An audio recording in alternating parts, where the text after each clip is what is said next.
할렐루야, 좋은 아침입니다. 오늘도 말씀을 하루 시작합니다. 슬기로운 아침 시간 하박국 3장 말씀입니다. 사랑하는 마음과 감정을 가슴에만 품고 있으면 그 사랑은 반쪽짜리입니다. 사랑은요, 말과 행동으로 표현되어야 완성되는 거예요. 꼭 말과 행동이 아니어도 눈빛과 몸짓의 언어로 얼마든지 사랑은 표현할 수 있는데요. 사랑은요, 표현되어야 하는 것입니다. 사랑이 표현되어질 때 공동체는 아름답고 풍성해지며 감정의 묵은 때가 벗겨지는 놀라운 힘을 발생하게 됩니다. 그러기에 여러분의 삶에서 사랑 많이 하시고 사랑 많이 받는 아름다운 영혼 되면 좋을 것 같습니다. 아멘. 여러분, 그런데 믿음도 마찬가지입니다. 하나님을 믿는다라고 말하면서 그 고백이 행동으로 드러나야 믿음이 완성되는 것입니다. 그래서 야고보는 행함이 없는 믿음은 죽은 믿음이다라고까지 고백을 해요. 옳은 말씀입니다. 하박국서의 주제 말씀은 하박국 2장 4절 말씀인데요. 오직 의인은 믿음으로 말미암아 살리라는 말씀입니다. 이 말씀에서 가장 중요한 단어가 뭔지 아세요? 살리라라는 단어입니다. 살리라. 믿음으로 살아내는 것이죠. 여러분, 믿음으로 산다는 것은 믿음을 붙잡고 투쟁하고 뒹굴며 살아보는 것입니다. 사람들은 물질이 있어야 산다고 말합니다.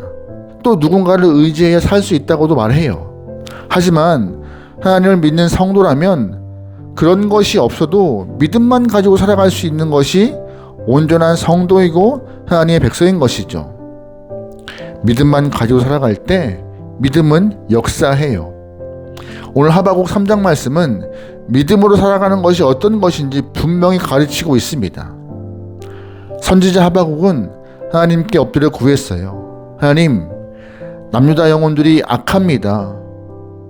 백성들은 우상 숭배에 빠져 있고 위정자와 종교 지도자 또한 모든 영혼들이 썩어 빠졌습니다. 이 나라 고쳐주세요라고 기도하고 있죠. 하나님은 하박국의 간구를 듣고 말씀하십니다. 내가 바벨론을 들어서 남유다를 칠 것이다. 하박국은 놀라요. 하나님이 택하신 선민을 이방 민족 바벨론을 들어서 치시는 게 맞습니까? 라고 되묻지만 시간이 지나면서 하박국은 바벨론을 이용하시려는 하나님의 계획과 뜻을 그대로 받아들입니다. 왜냐하면 하나님께서 걱정하지 말라 하시니까는요. 바벨론도 곧 심판할 것이니 기다리라 말씀하셨기 때문에 하박국은 하나님의 계획과 뜻을 받아들입니다. 선지자 하박국은 기다리겠다고 고백한 이후, 결단하는 이후 하나님께 기도해요. 1절 말씀이에요. 이것은 시기온넷에 맞춘 예언자 하박국의 기도이다. 주님, 내가 주님의 명성을 듣습니다. 주님, 주님께서 하신 일을 보고 놀랍니다. 주님의 일을 우리 시대에 새롭게 하여 주십시오. 우리 시대에도 알려주십시오. 진노하시더라도 잊지 마시고 자비를 베풀어 주십시오. 아멘. 방금 그 말씀을 보면은요, 하나님의 계획을 다 이해할 수 없지만 믿음으로 받아들이고 가시밭길을 걸어가는 결연한 선지자의 모습을 볼 수 있어요. 사실 1절과 2절 말씀을 좀 쉽게 풀어보면 이런 말입니다. 하나님, 우리 민족을 심판하겠다 하셨습니다. 수년 내에 이 민족을 심판하시옵소서. 그것이 하나님의 뜻이라면 이루어 주시옵소서. 그런데 한 가지 부탁드릴 것이 있습니다. 진노 중에라도 긍휼을 잊지 마시옵소서. 가난하고 병든 자, 약한 자들이 바벨론의 칼날 아래 짓밟힐 때 그들을 긍휼히 여겨 주시옵소서라고 하는 선지자의 기도인 것이에요. 여러분, 심판이라는 것 자체는 기분 좋은 말이 아닙니다. 또 심판이라는 것이 기다려지고 있는 소망의 뜻이 아니에요. 그럼에도 우리가 기억해야 할 것은 하나님의 계획과 뜻 앞에서 보여주고 있는 하박국의 태도, 자세예요. 잘 보시면 우리는 부흥을 갈망해요. 그런데 숫자만 늘어가는 것이 부흥의 간구가 아니라 비록 망하는 한이 있더라도 하나님의 뜻대로 살기를 결단하고 과감하게 믿고 나가는 것이 부흥의 한 모습이라는 것을 오늘 하박국은 보여주고 있습니다. 입으로는 믿는다고 말하지만 행동으로 표현하지 않고 있다면 그 믿음은 가짜 믿음이고 죽은 믿음인 것처럼 하나님의 계획과 하실 일을 믿고 행동하는 것이 진짜 믿음인데, 오늘 본문에서 하박국이 하나님의 하실 일을 믿는 모습, 전적으로 신뢰하는 모습을 보여주고 있습니다. 진짜 믿음인 것이죠. 여러분, 그러므로 믿음을 삶에 적용시키는 것이, 그래서 삶으로 드러내는 것이 우리에게 꼭 필요한 것임을 잊지 않고 여러분의 믿음이 삶으로 드러나고 행동으로 표현할 수 있기를 소망합니다. 아멘. 하박국은요, 거기서 한 걸음 더 나아가요. 10절 말씀입니다. 그 소리를 듣고 나의 창자가 뒤틀린다. 그 소리에 나의 입술이 떨린다. 나의 뼈가 속에서부터 썩어 들어간다. 나의 다리가 후들거린다. 그러나 나는 우리를 침략한 백성이 재난당할 날을 참고 기다리겠다. 아멘. 16절 후반부에 우리를 침략한 백성이 재난당할 날을 참고 기다리겠다고 하박국은 말합니다. 무슨 뜻이에요? 바벨론이 칼과 횃불을 들고 예루살렘 성을 치러 오는 날을 기다리고 있다는 것이에요. 사실 얼마나 두려웠을까요?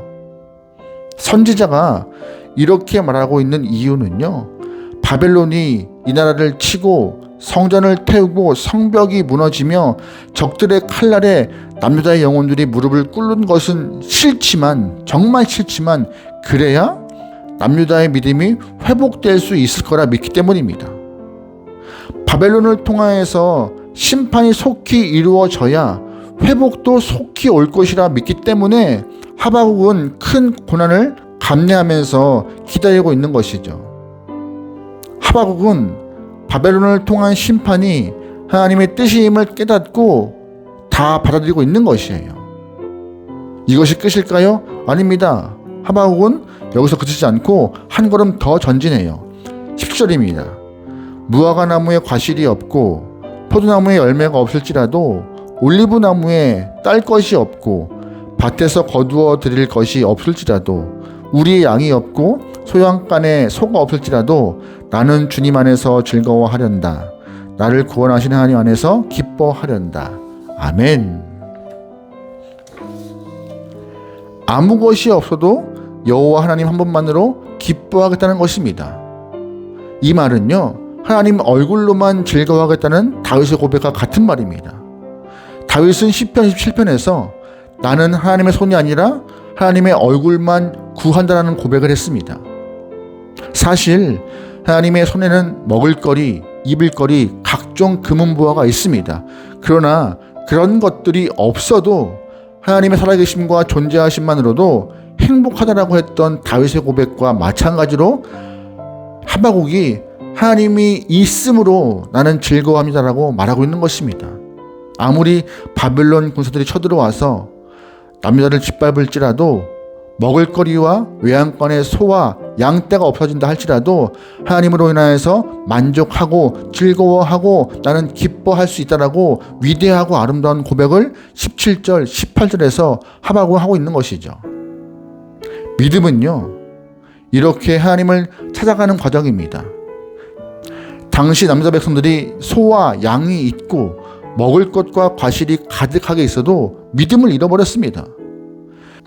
자신들이 가지고 있는 것으로 인하여서 만족하고 그것들이 자신을 구원해 줄 것이라 착각을 하고 있는 것인데, 여러분, 모든 것을 갖고 있어도 하나님을 잃어버리면 아무 소용 없어요.